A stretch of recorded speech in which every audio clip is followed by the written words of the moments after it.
I'll be talking about caring for our skin, the essentials. As Eric has said, I'm a consultant dermatologist currently in a private practice. So a little bit about myself. So I graduated in 2002. I qualified as a dermatologist some years ago, and I was trained in skin cancers and surgery in the UK. I worked most of the time in Singapore General Hospital, and which is ranked the third best hospital in the world a few years ago. Very good for us, I think. And then I started my private practice a couple of years back. So oftentimes when I talk to my patients, sometimes they look at me and say, "Oh, how old are you?" And then when I told them my actual age, they look a bit confused. And then they say, "Oh, how do you keep your skin looking like that?" Actually, I don't do in truth, I tell my patients I don't actually do much skincare myself. I think that's typical for many men, right? I don't really have time or really bother by it. So my patients think, oh, maybe because as a dermatologist, I'm doing a lot of things, applying a lot of things on my face, but that's not really true. What I truly think made a difference to where I was started working is because I used to work very long hours in the public hospital, right? I reach hospital before the sun rises, and by the time I leave, the sun has set. So I'm indoor most of the time. I never had any sun exposure, which I think helped a lot. So I think a lot of us are familiar with this concept of Korean skincare. I think that's caught on in the last few years. It consists of 10 to 12 steps or even more, depending on which version you looked at. But that's not something I'm going to talk about today, partly because I've tried it myself, and I think we know what's the basic concept about it. I think, of course, if you can keep to a region, it's helpful. I mean, yeah, but I think it can also be reduced to something simpler. You don't need to do really something so complex if you don't have the time or keen to put in so much effort. Okay, move forward. Yeah. So the question is there a least amount of things that I can do to take care of my skin, right? And then we need, so to answer that question, we need to know, what does my skin do? What's the function of my skin? What will cause it to not function appropriately, not to cause it do what it's supposed to do? And then what can I do about that? How can I prevent the skin from malfunction? And then as a result about hopefully we'll help you build out a very basic skincare regimen that you can do. So when we are born, our skin is fully functional. And a lot of times we look at the baby skin and say, wow, that's the perfect skin, right? That's the best skin you can get. Smooth, no blemish, elastic, resilient, things like that. And as we grow older, our skin ages. And there are a few ways that your skin can age, right? Depending on life circumstances and what you choose to do about it. So on the right on top, you can see a person with older skin, right? The skin is thin. There are a lot of blood vessels, what we call telangiectasia. Telangiectasia, blood vessels. It has a slight yellowish, waxy appearance. This is typical of aging skin. On the other hand, if we go onto the other extreme, we can end up something like in the middle, right? You can see this. The skin is, of course, very smooth and shiny. This is probably the effect of Botox. So you don't get wrinkles. Then, of course, there's clearly an amount of fillers that's been done to the lips. But I think that's not what most of us are looking for. We don't want something on top. We don't want something in the middle. Those are the two extremes. The middle way is something that we want something like in the bottom. Our skin shows some signs of aging as natural and appropriate for our age, but it's not overly aged that we feel uncomfortable with. So as I said, we try to understand our skin first before we move on to what we can do about how to protect it and how to make it look better. So our skin, its basic structure consists of 3 layers. The top most superficial layer is the epidermis, the middle layer is the dermis, and the bottom is the hypodermis, or sometimes we call it the fat layer. So the epidermis again is made out of can be classified into many different layers. But the key components are seen, right? So the key components, of course, at the top is the stratum corneum. This is what we call the conified layer, the most superficial layer that's protecting for our skin. At the base, the deepest layer of the epidermis is the basal layer. This is a regenerative. These yellow cells are regenerative. These are cells that are constantly growing to form new cells to replace the cells that have aged or are dying or are dead. Then the second group of cells we have is the melanocytes, the pigment cells, which we'll talk about. And also, then there's a third group of cells, for example, Langerhans cells, which are our immune cells that are in the skin to protect us. Then if we go deeper below the epidermis, in the middle layer of the skin is what we call the dermis, all right? So the dermis is a very complex structure. It's an even more complex structure. It has a lot of other smaller organs inside. We have the hair roots. Right, the hair roots go deep into the dermis, sometimes even into the hypodermis, and then they form hair that grow to the surface. We also have this green thing. This is a sweat gland. So the sweat gland is also in the dermis. All our blood vessels are in the dermis, right? And then we have some muscles and things like that. So these are all in the dermis. The collagen, the elastic fibers are all in the dermis, and they give support to the epidermis. Then in the bottom is the hypodermis. The hypodermis is relatively simpler. It consists mostly of fat cells, of subcutaneous fat, which is an energy storage, which is a source of hormones and things like that, and influences the rest of the body. And of course, as a insulation cushioning effect.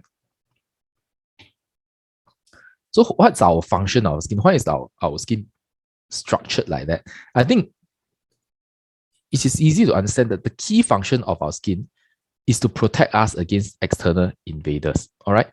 And an analogy is to look at it like historically how in olden times humans fight, right? They form a phalanx formation. They have shields all around on the top and the sides, right, to protect against external invaders. And the most common invaders to our skin is, of course, the microbes, the germs, the viruses, the bacteria, and things like that. And that's how our skin, in a simple way you can imagine, is like that. And our skin is actually performs its task very well. It's a very effective barrier against external microorganisms. So sometimes we get questions from people, is it possible to catch herpes, viruses from toilets? Is it possible? Theoretically, yes, it's possible. The risk is very low, partly because our skin does such a good job of protecting us against viruses and things like that from going in. There's also oftentimes on and off you'll see in the newspapers talk about people being worried about HIV, whether HIV can be spread by sharing dishes, handshakes, hugs, and things like that. And again, we say it is very difficult because as long as the skin barrier is intact, it is very difficult for viruses like that to transmit through an intact skin barrier. Also, the risk is very, very low. And then when COVID first started 2 years back, you will remember that we were told wear masks and try not to use your fingers and hands to touch your eyes, nose, and mouth. Why is that so? Because although the skin provides an almost complete protection against our whole exterior, there are some openings that are necessary for us to interact with the environment. Our eyes, for example, there's a skin layer, but the skin layer is very thin. That's almost transparent, translucent to allow light to go in so that we can see external things. Then obviously the nose and the mouth, these are openings where we have to interact with our surfaces. And these are the openings that microorganisms will make use of to try to come in. So by just thinking about this, without these openings, actually viruses find it very difficult to invade us and attack us. So obviously, human is a living organism that has evolved over the years to perform its function. Same as for microorganisms. Some viruses, of course, bacteria have evolved over the years to try to overcome our defenses. So, for example, I show you a picture of a viral wart. So viral warts are growths on the skin that are due to viruses.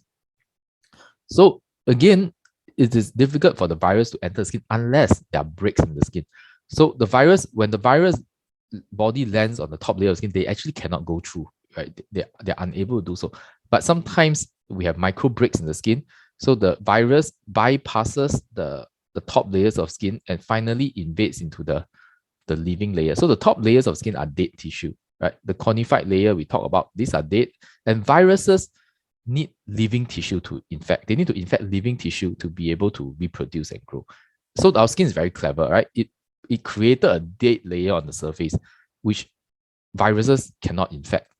But the virus, if they find a chance to infect into the deeper layers of the skin, where these are living tissue, especially living cells that are growing, then this gives them a chance to infect those cells and then cause a growth.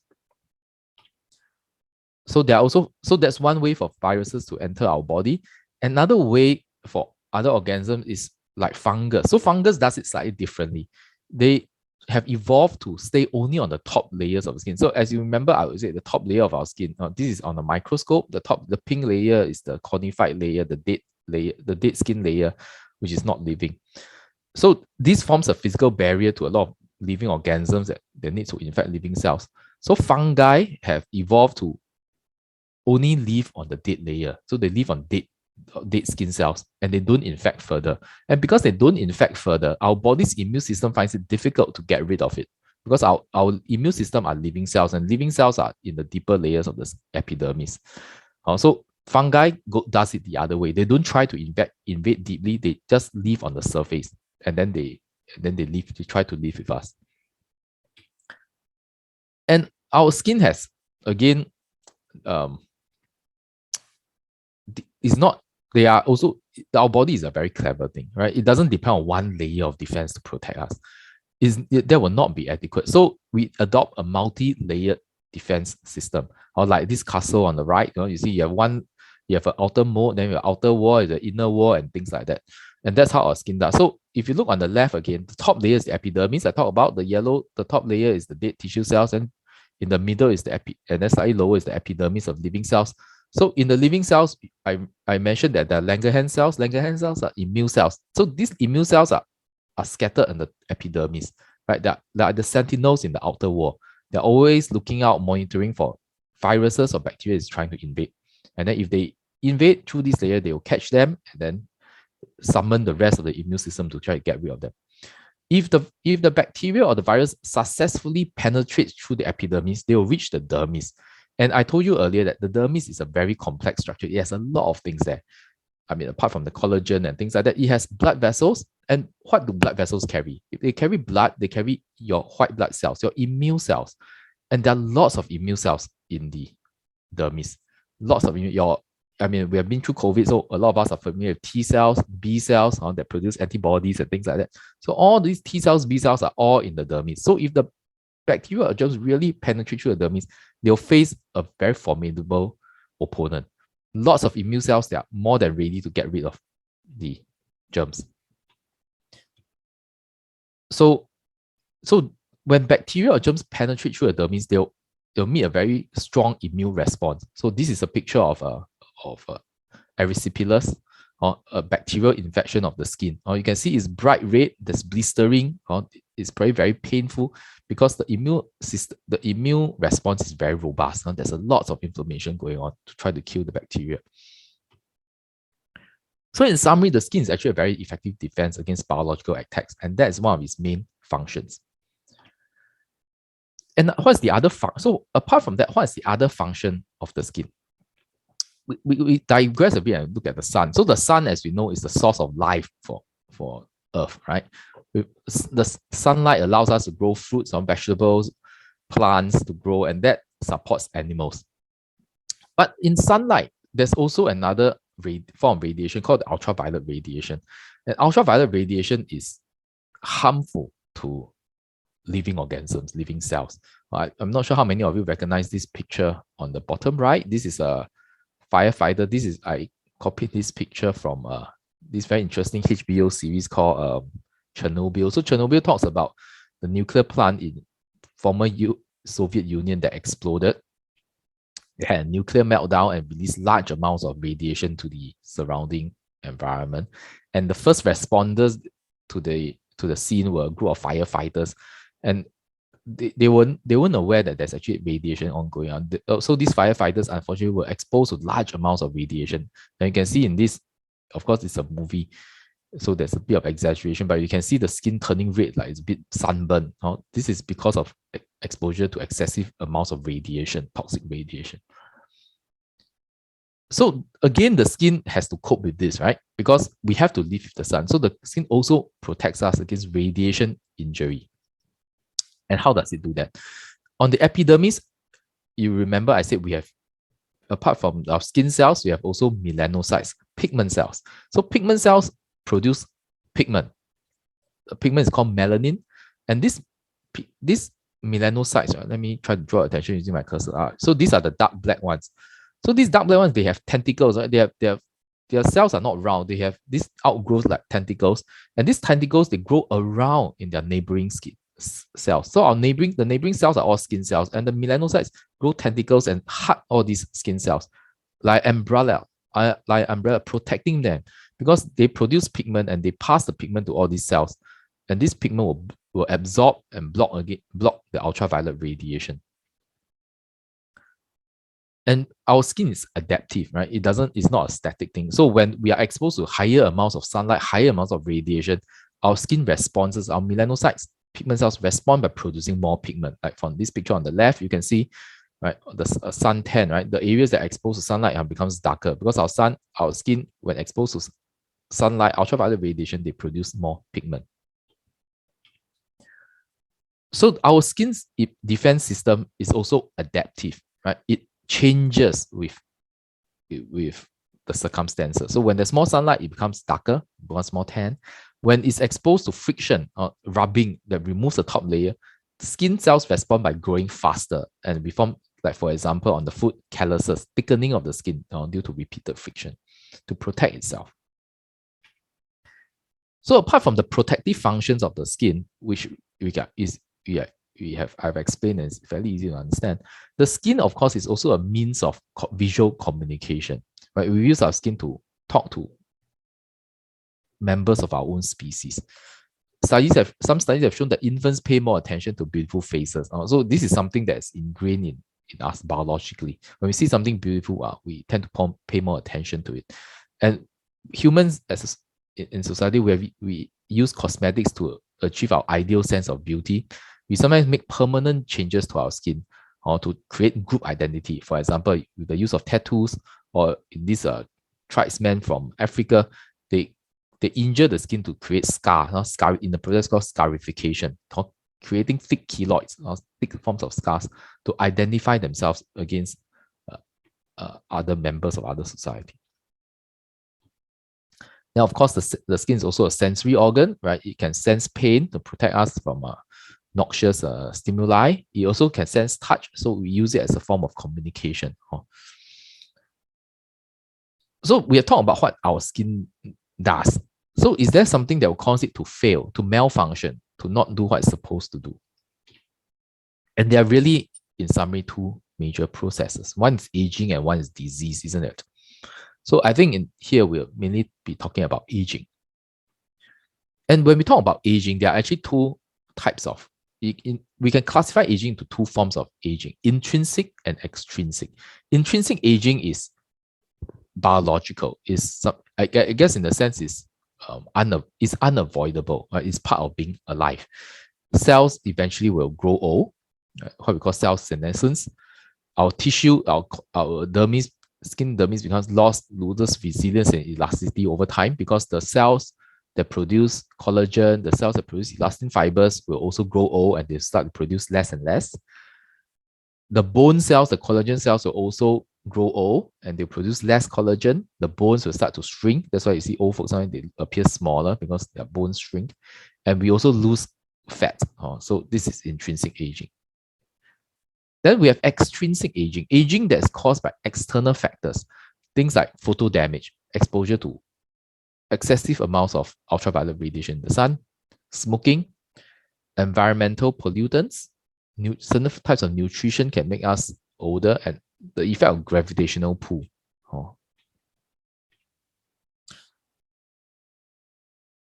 In summary, I think I will summarize and say that the main cause of external aging is the ultraviolet radiation in the sun. Now, this is the most important thing.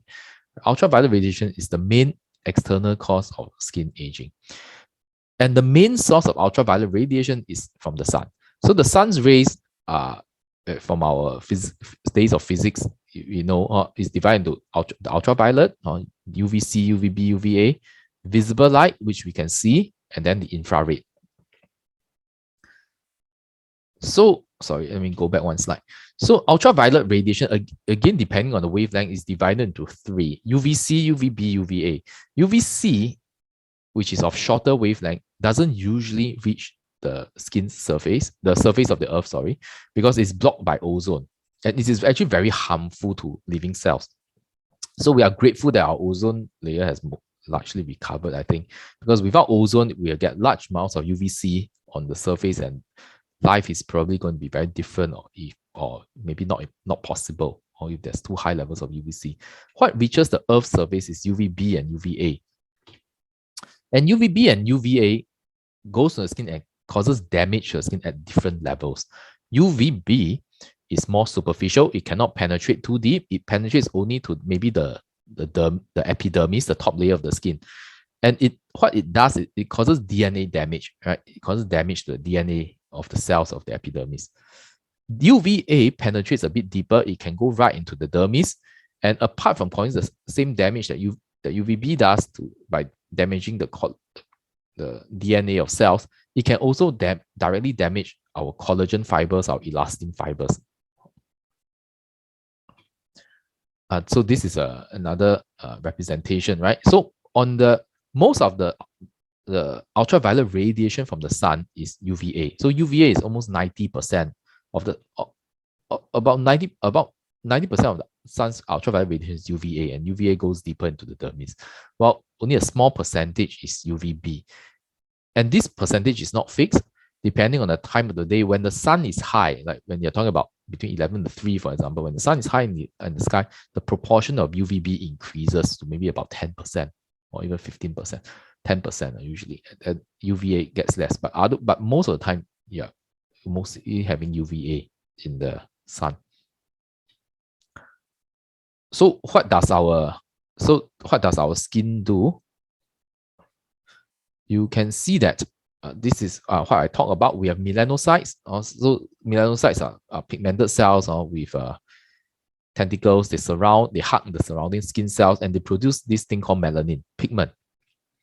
And they pass the pigment to the surrounding skin cells. And the function of melanin is to absorb ultraviolet radiation. And because they pass the pigment to the surrounding skin cell, the skin cells will become pigmented. They will start to form brown color. So another thing to look at is what we call Fitzpatrick skin. So when we in dermatology, when we classify skin, we use something called Fitzpatrick skin type. Fitzpatrick skin type looks at our type of classify skin to different responses, different colors and different responses to sunlight. I have this. So on type 1 is people with very fair skin, or almost white, red heads. We have red hair. They have red hair, red blonde hair. They have blue, gray, or green eyes. They're very pale skin, and the skin produces very little melanin. They have melanocytes, but their melanocytes produce very little melanin. So when exposed to sunlight, they burn very easily, and they hardly tan. They only burn and they hardly tan. Then moving down, you have skin type 2. Skin type 2 are people of Northern European origin, like Scandinavians. Their hair is also blonde, light brown. Their eyes get a bit gray, green, hazel. They're pale white. They also burn very easily, but they can tan a little bit, but very difficult. Then we have people of Mediterranean or Middle East origin, right? Their hair is slightly darker, dark blonde, chestnut, brown, blue, or gray eyes. The skin color you can describe as white or very slightly light brown. They will get sunburn in the sun, but they will gradually tan. In Singapore, in Asia, most Chinese most Chinese will be classified as skin type 4. Although some northern Chinese, very fair, you may even classify as skin type 3. Right? But most of our Chinese, I think in Singapore, southern Chinese, are skin type 4. So skin type 4, we are classified as we have dark brown, black hair or dark brown hair. Our eyes are dark brown or black. And then we burn sometimes, but we tan very easy. So we can burn and we can tan. Then as you go down, skin type 5, or maybe Malays or some fair Indians where they rarely burn, they hardly burn, most of them never sunburn, and then their skin darkens very easily. And then finally, skin type 6, very dark Indians or Africans, they almost never burn and they tan very easily. So this classification really talks about the melanocytes, the pigment cells' ability to form melanin and the ability to protect against ultraviolet radiation.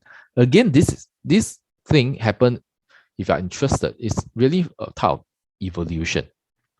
Where if you believe that humans originated from Africa and then migrated outwards, so when they migrated to higher or lower latitudes, the amount of sunlight decreases, and our skin is one of the main source of vitamin D. Our skin uses sunlight to produce vitamin D, and with less sunlight, the skin produces less vitamin D. So when we move to very high latitudes where there's very little sunlight, our skin people in those times started to lose color because they needed very fair skin to allow lots of light to go in so that they can produce enough vitamin D. While on the other hand, people who stay near the equatorial regions, they can produce lots of vitamin D because there's enough sunlight to do that. But they had to have darker skin to protect them against sunburns and skin cancers and things like that. That's why they have evolved to have darker skin. So anyway, that's just a trivial. So we talk about the effect of radiation, sunlight on the skin. So sunlight, ultraviolet radiation will cause DNA changes, right? Our DNA is made of, as you may know, double helix, two lines of genetic code. They are intertwined, together, and they are coded. So ultraviolet radiation causes the binding between the DNA threads to break and then cause abnormalities. So what does our body do? Again, our body is prepared for this. We have melanin to protect us, and if melanin fails and there's DNA damage, our skin has enzymes, has proteins to repair this damage. So we have proteins which is their normal job to always survey our DNA. They go around, their whole job is just to read the DNA every day, and then they see whether there's any mistake. Once they detect mistake, they will cut out that mistake, that area of mistake, and then they repair it. So that we do that all the time. So again, the body has a response to this. Our skin has a response to this. Right. So intrinsic and extrinsic aging. So, but I said eventually things have to grow old. Right. DNA, our skin cells are always trying to repair damage. Right. Things get old, wear and tear, repair, wear and tear, repair. Until someday the repairman is also old already. Right.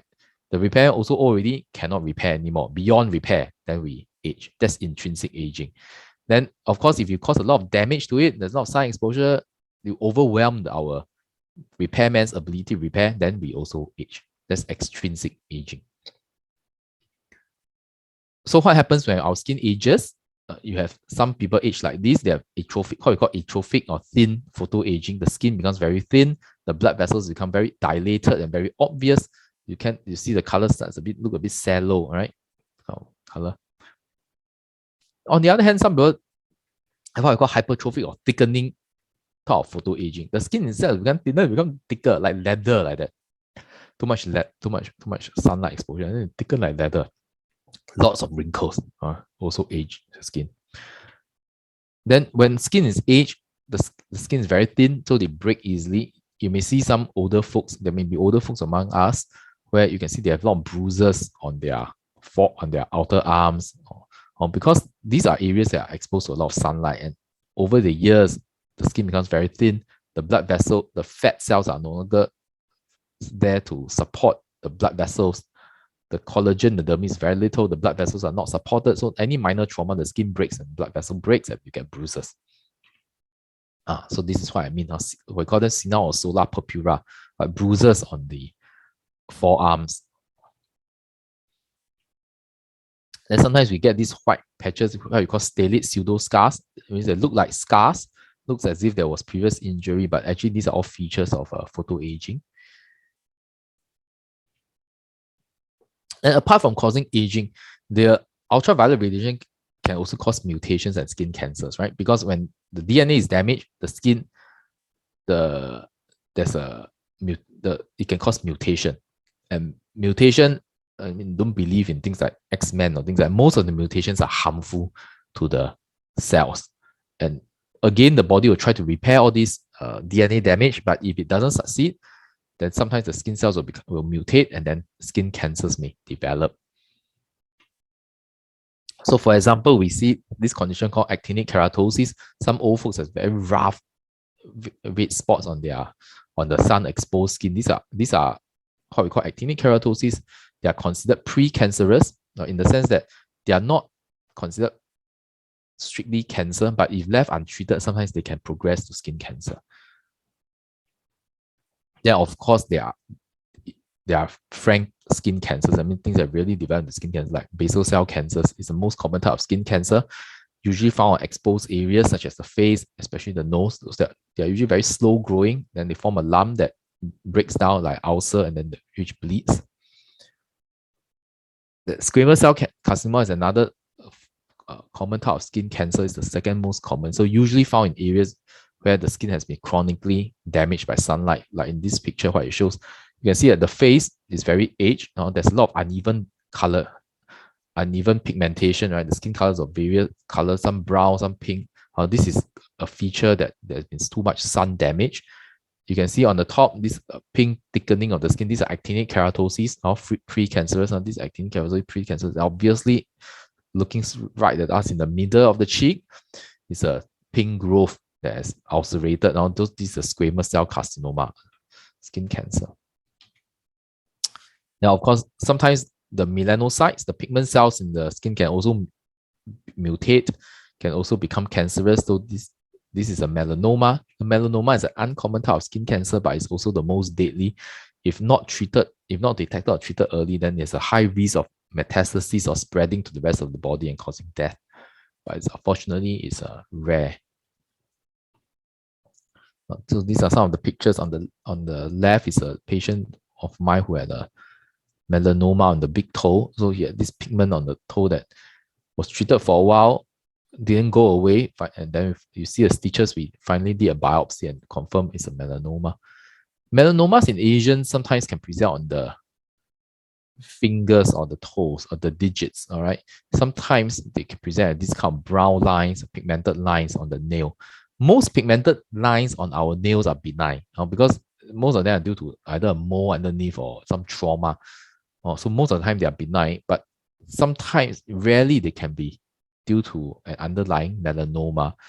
And one way you can tell is that the color tends to be very uneven. For example, in this picture, you can see that instead of having just one or two shades of brown, there are multiple colors, dark black, light brown, dark brown, reddish, and things like that. So this is very abnormal looking.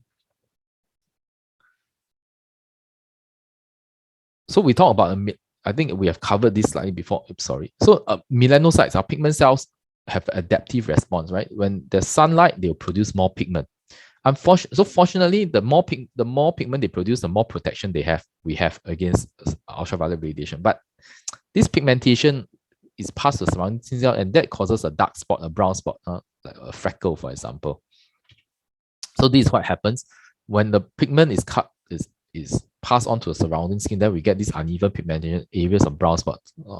Like these are solar lentigines due to sun exposure. We also have melasma. Melasma are these brown patches on the cheeks, on the lip, sometimes on the nose and on the cheeks. These are all due to sun exposure. So that's undesirable. So obviously, if the sunlight is the main culprit, the main cause of all this undesirable pigmentation and aging, then it is easy to understand that sun protection is the key defense against sun-induced aging. So the easiest way to avoid all this is to look at when the sun is highest in the sky.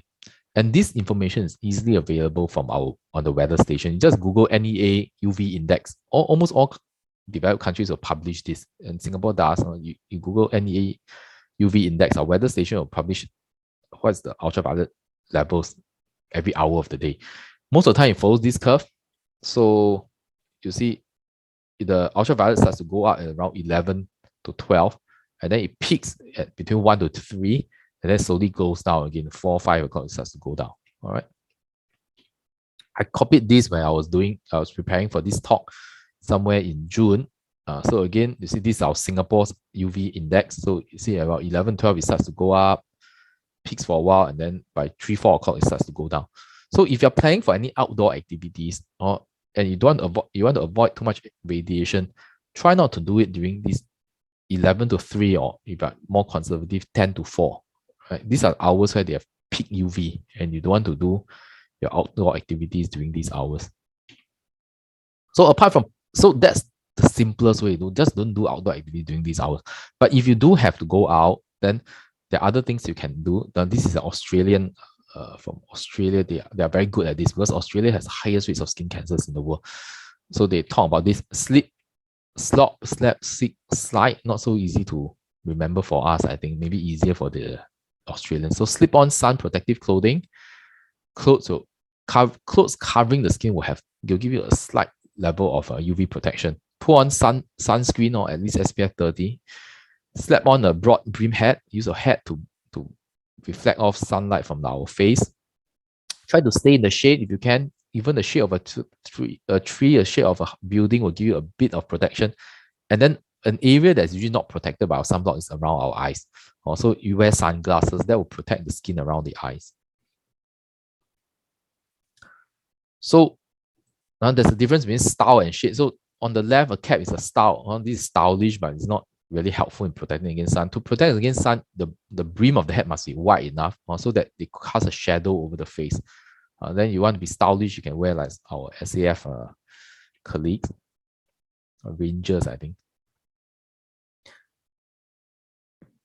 Sunscreen. So everybody's interested. Usually people ask me about how to choose the best sunscreen. So I've told you, and I tell my patients regularly that sunscreen is the last line of defense. It means when the sunlight hits the sunscreen, that means it has penetrated through all your defenses and has reached your skin. So you must try to stay in the shade, don't go out in the sun during peak hours and things like that. But finally the sunlight reaches your skin, that's where your sunscreen comes in. And to choose a sunscreen, there are a few factors. First is to look at the SPF. Everybody knows that. And how high do you have to be? You just need to be 30 or higher. Of course, you can go for the highest, 50 or 50 plus or 60. Right? But studies show that between 30 and above, 30 and 40 and 50, the difference is not much. So of course, you can just go for 50, but if not, you can just go at least 30 or higher is good enough. And the second point is you must choose broad spectrum. So SPF refers to the protection against UVB.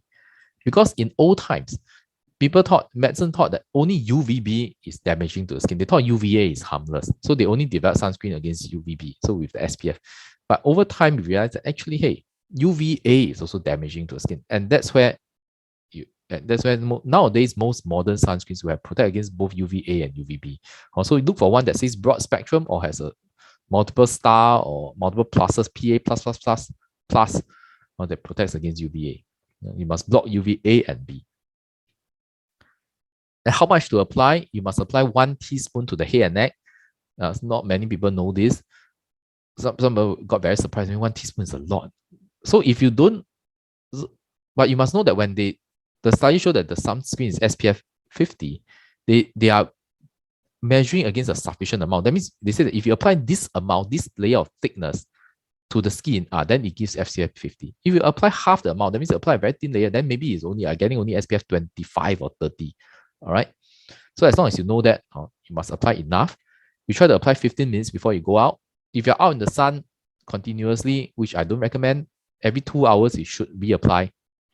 And always, like I said, don't depend on the sunscreen alone to protect you. Indoor tanning. So indoor tanning is not a common thing, I think, in Singapore. I think it's more common in the temperate countries, Caucasians, people with fair skin who like to do indoor tanning because they are very different, right? They feel that tan skin looks nicer. While in Asia, I think mostly a lot of Chinese, you think the fairer the better.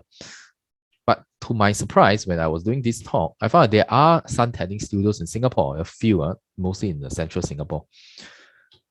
So sun tanning is quite harmful to the skin. It's not common, so not commonly talked about. But in the West, dermatology societies have come out and repeatedly warn patients not to go for indoor tanning.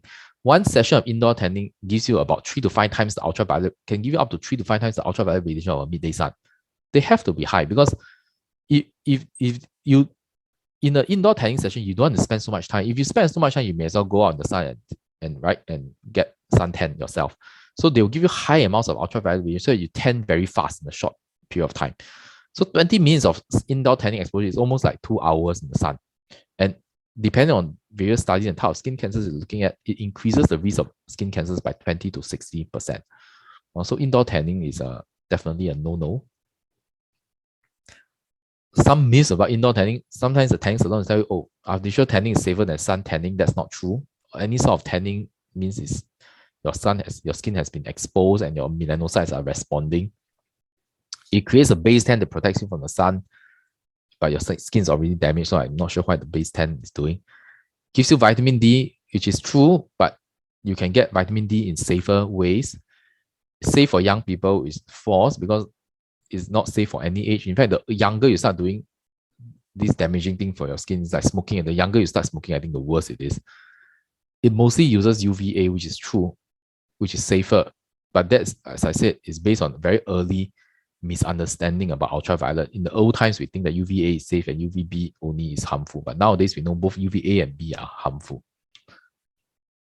So I've talked a lot, but really the single tip that's most important is stay away from ultraviolet radiation. If you remember nothing else from the rest of the talk, this is the most important. The sun is the most important damaging factor to the skin. All right. So you build your skincare regime. The most important, the first component, if nothing else, the only component is the sunscreen. So we talk about sunlight. Moving on, we talk about sunlight exposure to and damage to the skin. So it causes direct DNA damage, right? Causing DNA damage, cell mutates. But it can also cause indirect damage to our cells. And how does that do that? By free radicals. It does that by free radicals. What are free radicals? So usually ultraviolet radiation creates oxygen-free radicals that damages our skin cells. How does it do that? So we have oxygen in the environment or around our cells, in the air. Ultraviolet creates superoxide radicals, and then we have various enzymes that change to hydrogen peroxide, and then we have again various enzymes in our body trying to break this down, because all these are harmful to our body, so our body will try to break it down to water and whatever. But there will be some smaller reactions that will convert it into free radicals, and free radicals will cause oxidative damage to our cells, the DNA, the RNA, the proteins, the lipids, whatever. The sun is one source of free radicals, but it's not the only source. Pollution in the air or ozone can produce free radicals, radiation, ionizing radiation, smoking, and of course our body itself also produces free radicals. As part of metabolism, producing energy also produces free radicals, and free radicals can cause damage to our DNA. So what does free radicals do in our skin?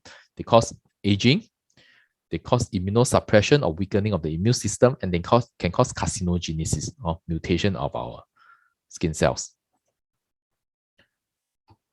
Sorry.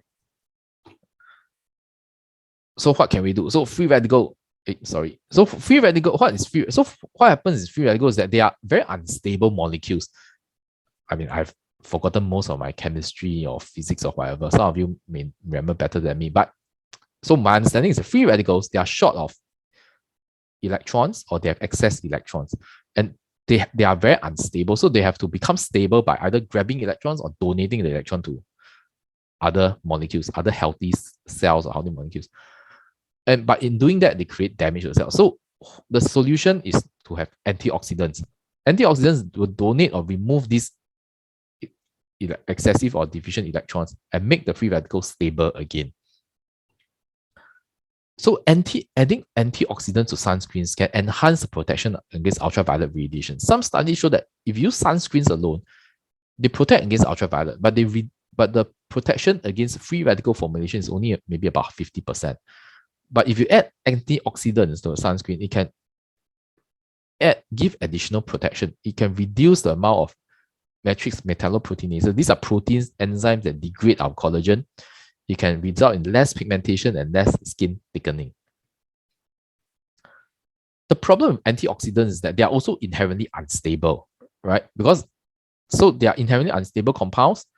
To be effective, you need fairly high concentrations. They're not really absorbed well into the skin. And when combined with sunscreens, they cause a problem because the sunscreen needs to be on the surface of the skin to block out the ultraviolet radiation. But you need the antioxidant to diffuse or enter the skin to protect the cells. So it's not easy to produce something that on one part stays on the surface, but on the other part needs to penetrate into the skin. There are many antioxidants that have been tested in skin products. I think sometimes you buy products, they'll talk about it. Vitamin C, vitamin E, vitamin A, grapeseed extract, tea, selenium, algae, aloe vera, soy extracts, etc., etc. Many. So too many products grabbing our attention. Not sure which ones to choose. Unfortunately, the evidence for a lot of antioxidants is fairly weak. So I think it's very hard for me also to recommend which one is the best because there's not much evidence, except I can say maybe some of them have slightly more evidence than others. For example, vitamin C. So vitamin C has been shown to increase collagen formation, prevent redness after sun exposure, decrease pigmentation, and in high enough concentration, it has been shown when used for months, improve skin texture, wrinkle appearance, and things like that. Vitamin E is also antioxidant. It has moisturizing and preservative properties. So maybe helpful, but again, very limited human studies. Then we have vitamin A. Vitamin A has slightly more evidence that been shown to increase collagen formation, decrease our protein breakdown, decrease pigmentation, but it can cause a bit of dryness and irritation. Vitamin A products are widely found in a lot of over-the-counter products, but the prescription products are usually slightly more potent. So very quick one, I think my second tip is if you can, you add an antioxidant to your skincare. I think that's helpful in protecting our skin. So the next component is antioxidant. Okay, free radicals. I think we've talked about that. So we talk about the different sources of free radicals. I know. Yeah. So one thing that sometimes more recent studies have looked at is pollution.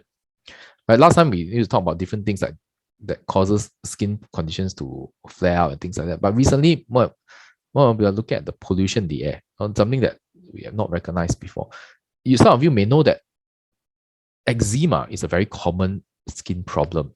Local studies done a couple of years back show that 10% of Singaporean adults have eczema, 20% of children in Singapore have eczema. So that's very common. You're talking about 1 in 5 children in Singapore with eczema. Why is that so? And the prevalence of eczema has been increasing over the years. The same numbers are repeated in developed countries. So in developed countries, the number is about the same. 20% of children have eczema. And that has increased over time. Why is that so?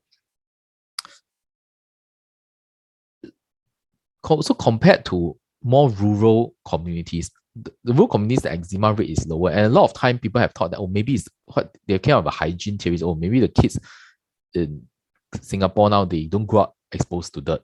So they are not allergic to dirt. So because they are not grow up, they are very clean environment, they're not exposed to dirt. That's why when they grow up, they become allergic to dirt. Then they develop eczema, allergic to dust. But now people are maybe it's not that. Maybe it's because of the pollution. Because in a lot of developed countries, our air is actually quite polluted. And we have now studies that show when they track the amount of air pollutants from the weather station information, and they look at the incidence of eczema, and they found a relationship. That means when the air pollution levels are higher, the number of eczema cases, people who have eczema visiting the clinic increases, either in the same day or 2 weeks later. Also, clearly there's a relationship between air pollution and eczema and skin problems. So high pollutant levels are associated with more visits for eczema flares, and there's a positive trend with higher consecutive days of high pollution. So you have continuous days of high pollution, then more and more cases of eczema develops. And there are also studies that show that if there's prenatal exposure to air pollution, that means the pregnant mother is exposed to air pollution, there seems to be a slightly higher chance of a child developing eczema. And early life exposure to air pollution seems to increase the rates of asthma, allergic rhinitis, and eczema. So this is what I've talked about. So Singapore, I mean, we pride ourselves, we have quite healthy, our living environment is quite good, to be honest. But actually, as a developed country, unfortunately, there's something that we kind of run away of, and one of it is air pollution. So this is a picture, I think, the Straits Times article is 2021 in March. March 2021 is during COVID. You think a lot of economic activity has slowed down, but you can see in this picture over McRitchie Reservoir, the sky is very hazy, right? So this was, and then this is not due to haze from Indonesia. This is due to ozone, and it's at an unhealthy level. So air pollution also causes free radicals and also causes skin damage, skin aging. So apart from that, so air pollution, then closer to us, something habitual, of course, is smoking, right? Smoking, you're basically putting air pollution right next to your face. So the cigarette will have nicotine, as you know. So nicotine narrows the blood vessels, reduces oxygen supply to the skin. It cannot be good. There are carcinogens like tar that increases the risk of skin cancer. And the heat and physical action of smoking, like this woman, right? Smoking, you can see all the wrinkles that are coming out from the lips. This is, so if you do it once or twice, you won't get the wrinkles, but you do it multiple times a day over years, then you start to develop all these wrinkles around the mouth, all from smoking. So how do we reduce our exposure to air pollutants? There's some things you can obviously do, not difficult. Well, we are in the city, we are a city state, right? So when we do a lot of exercise, sometimes we like to jog in the city. So when you jog in the city, try to choose a route that doesn't run next to the highway, for example. Then you are just taking deep breaths of polluted air. Choose a time wisely, right? Don't do your exercise during peak traffic hours where there's a lot of pollution in the air. And then drive sensibly. I think nowadays we are aware that our environment is degrading. If there are short distances, maybe you can walk rather than you drive. There are some very weak studies that maybe air purifiers will help, but the evidence is not strong. So my next suggestion is really to try to reduce air pollution and try to stop smoking if you are a smoker, right? That really will help your quality of your skin as well. So yeah, so we have seen an increase in eczema cases during pandemic. This was in June 2022, a recent article. So eczema, we change our focus a bit. So eczema is a very common skin problem. As you talk about 20%, 11% of children, adults in Singapore have eczema. It's associated with other allergic disorders like asthma, allergic rhinitis. And eczema has a significant impact on the quality of life of children. 60% of children with eczema cannot sleep well.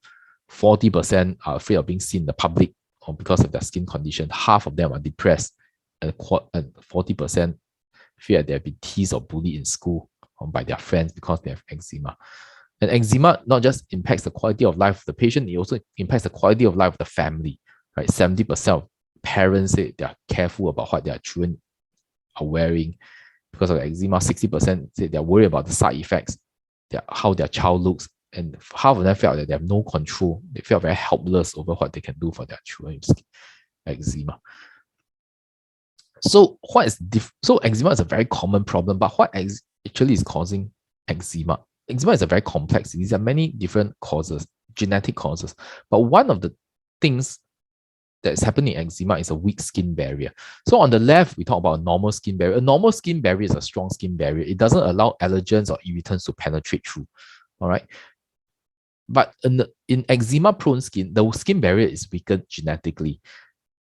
The skin cells, the connection, the bonds between the skin cells are weakened. And because of these, allergens and pollutants can penetrate easily, and that causes irritation and inflammation in our skin.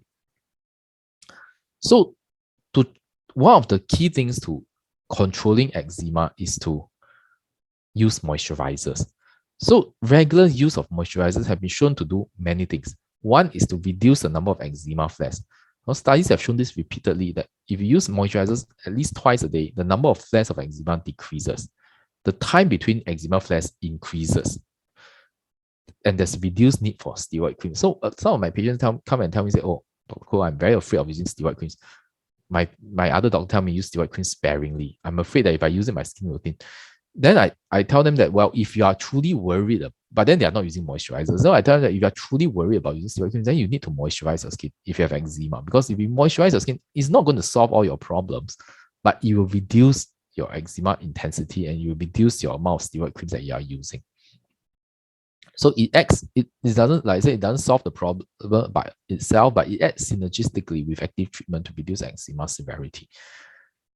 And there are some studies that show that if you use moisturizers regularly in high-risk babies, high-risk infants, that means infants where they are born with maybe a strong family history of eczema, maybe you can prevent the development of eczema in this child when they grow up. Also, there are many types of moisturizers in the market. There are many types of ingredients. I think we won't talk about this in detail. Generally, moisturizers made out of different components, humectants, occlusive emollients, which forms various functions to become moisturizer. So a good moisturizer must have different components and not just one component. So moisturizer is important. Practical tips of using a moisturizer. So no moisturizer has been shown to be superior. I have some patients who come and ask me what is the best moisturizer, or they go around the market trying to find the best moisturizer for your skin. But studies have shown that there's no best moisturizer in the sense. Most moisturizers are about equal. It's really how you use it, how much you use, whether you use enough. There's no point to buy a very expensive moisturizer, then you scream on it and then use very little. It's not going to work. You really need to apply sufficient amounts. Some studies show 30 grams a day or about 500 to 1,000 milligrams per month in adult skin if you're trying to cover the whole body. Moisturizers are most effective directly after a shower. So after you shower, you dry your skin, you should moisturize. That helps to trap in the moisture. If your skin is very, very dry, you can consider a greasier moisturizer to use at night or before bedtime so that it doesn't dry up so easily overnight. And sometimes in young children, less than 2 years old, we try to avoid moisturizers with potentially allergenic plant proteins like peanut, oat, or wheat. Right? You may think that these are organic and good, but sometimes in children very young, they may be allergic to some of these proteins. So for children very young, potentially you want to hold off on these until they are older. So bath time is also very important.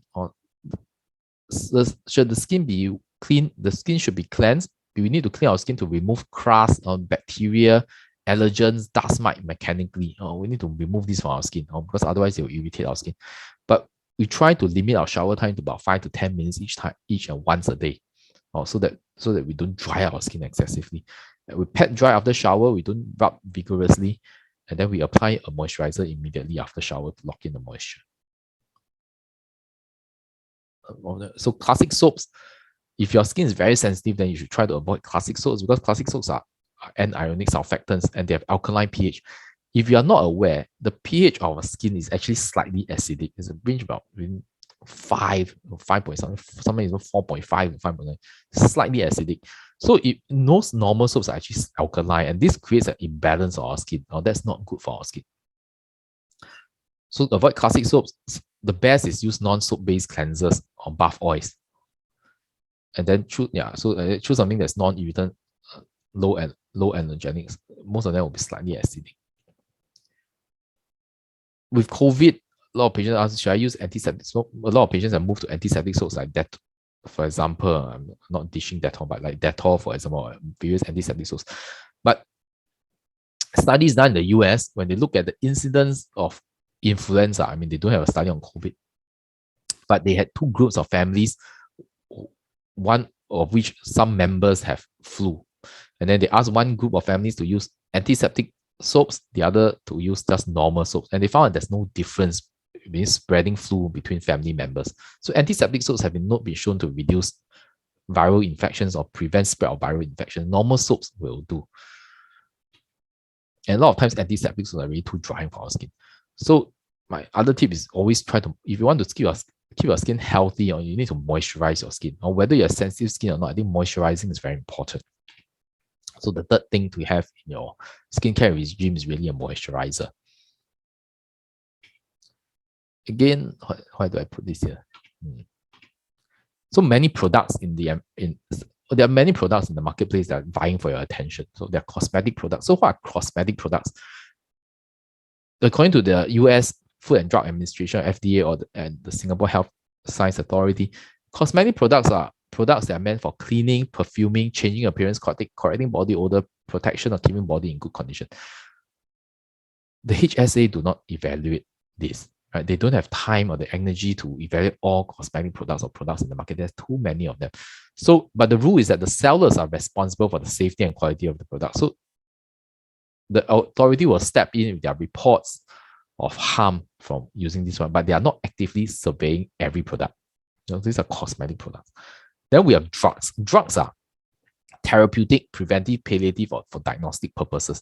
They contain active ingredients. So this needs to be HSA approved.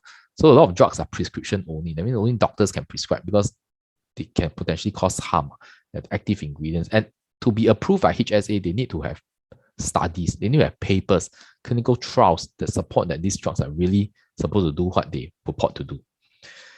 Then they have this, nowadays we have this class of people called dermoceuticals or cosmeceuticals, which claim to be in between it. They claim to be, oh, we have active ingredient, active products, but we are also a cosmetic product. HSA and FDA have mentioned that they are not recognized. Cosmeceutical is not something that's recognized under the law, and the use of this term is actually discouraged because they have not been vigorously evaluated. They are not drugs. They're not evaluated, so they're potentially misleading. They're probably just cosmetics. So there are a lot of products in the market, all of them purporting that they can do something to improve your skin. They can call themselves by many names, but the evidence for a lot of this is unfortunately limited. There are not big studies done on a lot of these products. What are some of the products that actually have some evidence to reduce photo aging?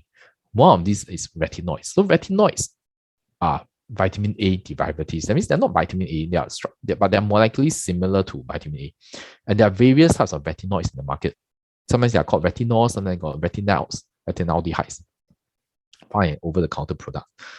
And retinoid is one of the few products that are actually FDA approved for treatment of photo aging. Now, not many things are FDA approved because they don't have studies to support, but some of the retinoids actually have studies and are FDA approved for treatment of photo aging. They have been shown to increase collagen formation and decrease the collagen or protein breakdown after sun exposure. And some clinical trials out to a period of 6 months have shown improvement in pigmentation, roughness, and wrinkles. So my last thing is very quick. If you really want to do something basic to improve your skin, I think a retinoid helps. Retinoid helps to, there's some evidence at least I think, to reduce photo aging. So I remember many years ago when I was still a more junior dermatologist, a more senior dermatologist came and said, no, Hong, men and women are very different. Women, you must prescribe them many products. You must give them, if you give them one product, they will not be happy. They'll think that you're not doing enough for them. You must give them 5 or 6. Well, for men, is the opposite. Men, you must only give them 1. They have no time. You give them 2 is already too many already. You just need to give them 1. Right? So there's a difference. Though I'm obviously a male and I really have no time to do too much for my skin. Many of us, I guess, are also busy people. We know that our skin is important, but we have really other things that we want to focus on, right? The skin is one of them. We have other parts of our health, work, family that we want to take care of. So what I'm saying is that skincare need not be very complicated. You don't need to be 12 or 10 steps. Some things are very basic and are key essentials. So to me, the key, even though I mentioned 4 things here, I think the most important key essential is actually the sunscreen. And then a moisturizer is, of course, very important. Antioxidants, I think, is really good to have. Retinoid, if you're worried about skin aging, I think there's some evidence that retinoids can help you. All right. So in summary, this really, I think, my second last slide. We have talked about skin structure, which consists of the upper epidermis, middle dermis, and deeper hypodermis. Its main function is to protect us against infections and radioactive injury. The main cause of skin aging, external cause of skin aging, is the sun. So basic skincare is easy for everyone to follow. Photo protection is the most important. You can add antioxidant. I often use either a vitamin C or I say a vitamin A, vitamin C, or vitamin E, because apart from antioxidant, they have some other additional properties that may be useful. Avoid pollution, stop smoking, use of retinoids. I miss out on moisturizer, I believe. Moisturizer is very important. That's my last slide. Thank you very much.